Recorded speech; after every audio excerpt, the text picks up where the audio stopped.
So my name is Saskia. I'm, as mentioned before, I'm a senior support engineer at Sanity, and I always kind of muddle my slides. So this time I just generated an image, and that's going to be everything that you're going to see from me. That's static, but I really see a lot of situations where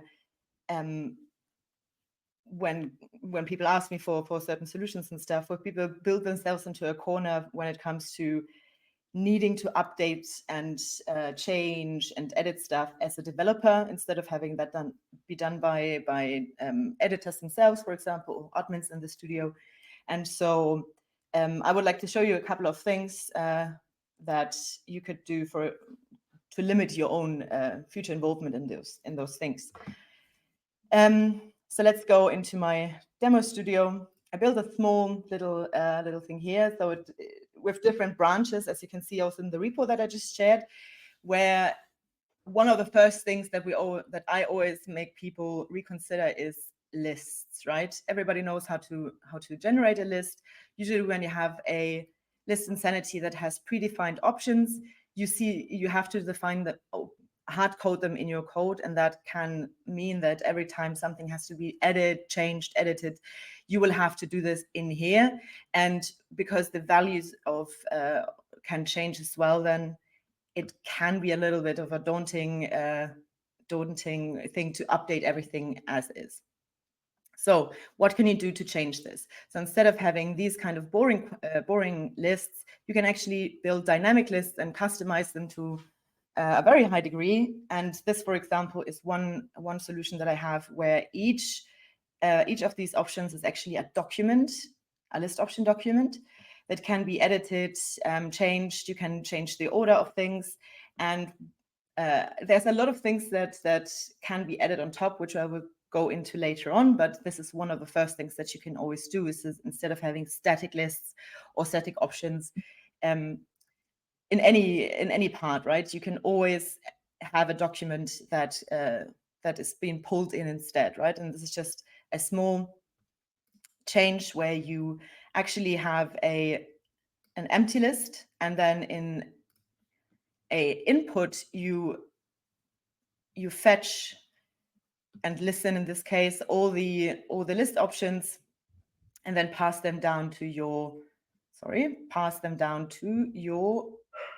render default function, which you can extend. As you can see here, I'm drilling down to the schema type, then to the options, and then I just pass in my newly fetched list options array as to the list, and that will look like this then, right? And I can then further customize the way that each list option is rendered and how they look, and yeah, so there's a lot of good things that we can do in here. So you can see each has basically just a title and a slug, and that is being used later on. You can go a little bit further. For example, like if you say that you have different list options, but you want to be able to, for example, translate them, right? So you have you want to add localization to your studio. You can actually do this and then build localization out to be also very very dynamic and based on documents.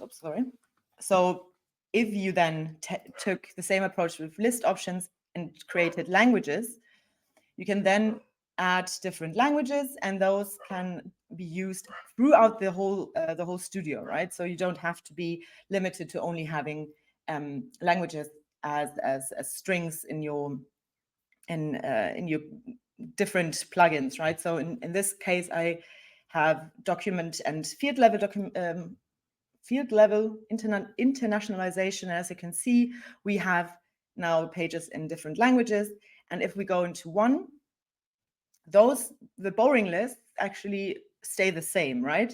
But when you go down, you can see that because I added field level translation, field level internationalization for the titles, I now can see those things in Polish as well. And those is not the localized studio, but just the documents themselves being fetched in their translated state, right?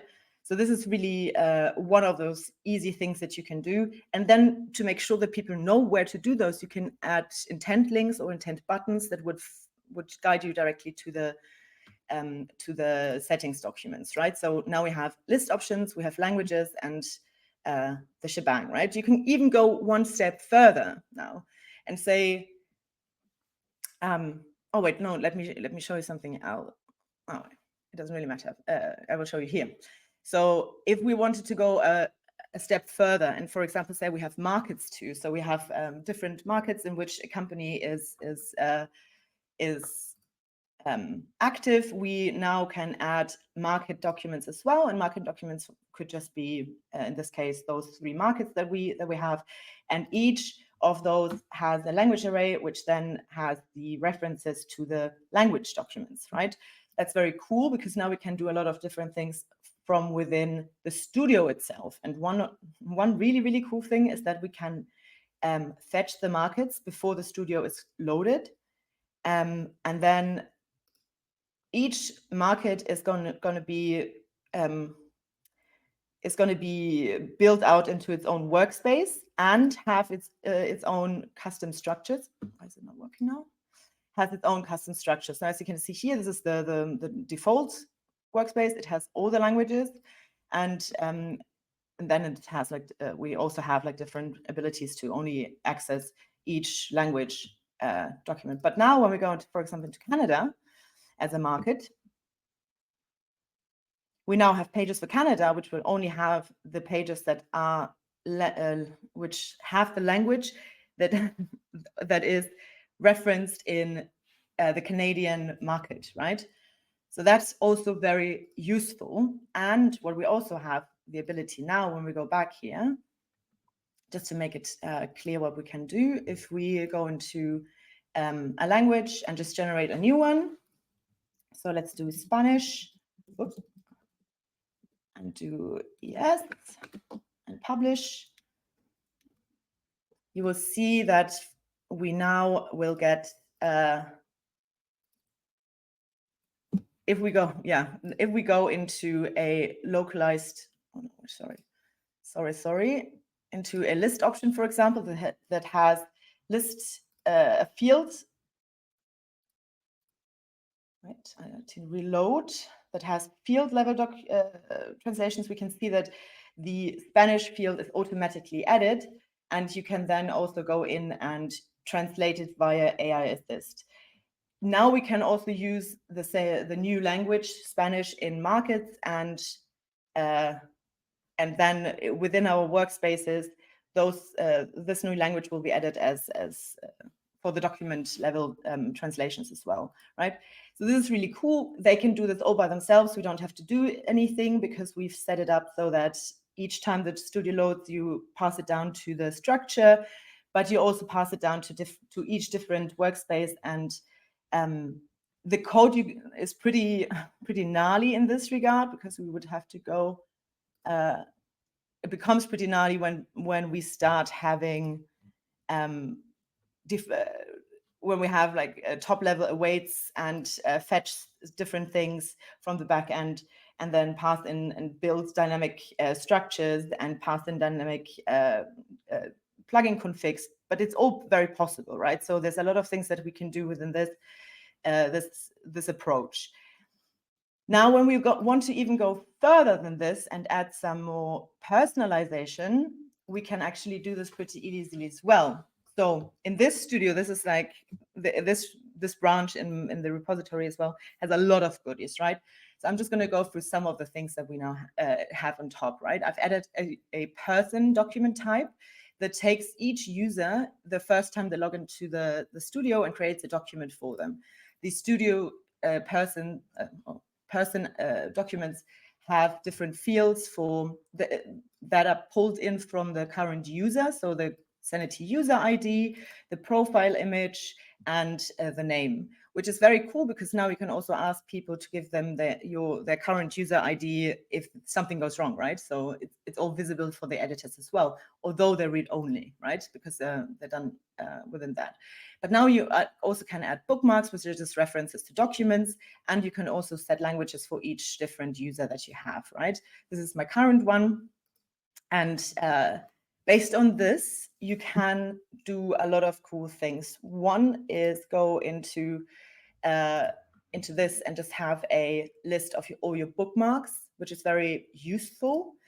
But you can also now, because the user has a document within your data set, you can use that document to also pass down to the workspaces that you have and to the configs. So if I have 4 languages set, I will only see those 4 languages in the pages, but also only see those 4 those markets that have the same, that reference the same language documents as does my person, right? So this is very, very, very cool and useful. But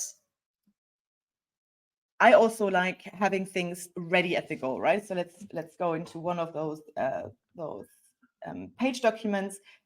And I've also added the ability to add bookmarks from within here. And as you can see, I will get all the bookmarks themselves. I can open the bookmark document. I can edit the bookmarks, but I can also open the notes that I added to each bookmark. And I can then add the currently open ones in here. Another thing that I've added is a personal dashboard, right? So if you have a very complex data structure and a lot of nesting within your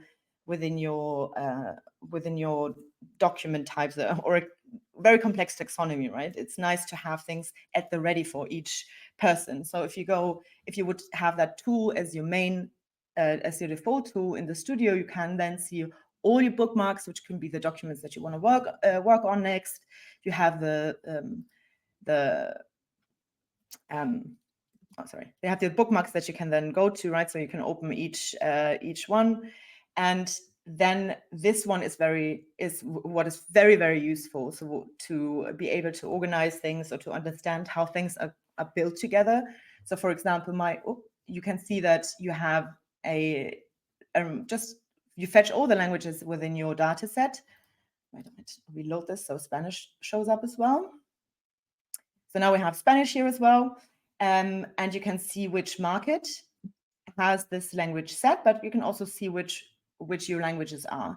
And this is like from 3 different document types all pulled in together into this little table. And because we want people to be able to go in here, they can click on each market or each document and be brought there, right? And this is something that will take away a lot of pain to be able to build custom components, for example, within the studio form, where you pull in different things like different references and things like that. A dashboard can do things way easier for you and your editors, and will reduce the amount of friction that editors have within in what they build, right? And just let me open this now. So if we go back into one of those inspectors are like very, very useful if you need to pull in some data that is the same across the studio, but you don't want to lose the place where you are, right? You don't want people to if they're editing this page, for example, to then, if they have to look up something else that they need for this work, to then leave this place and come back later, or have like 1,000 tabs open.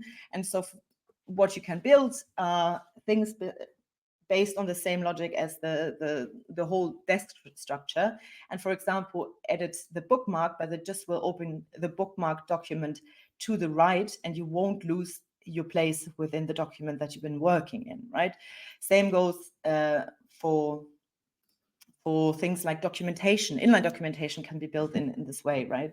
So you can use these document-based, reference-based structure or logics to not only make the studio more usable and more exciting for editors, but you can also use it to reduce your need to update things, to edit strings, right? So all those things can be done within the studio, and you can build other cool solutions that would go further. And yeah. Most of all the code is in my demo repo, which I shared in the beginning.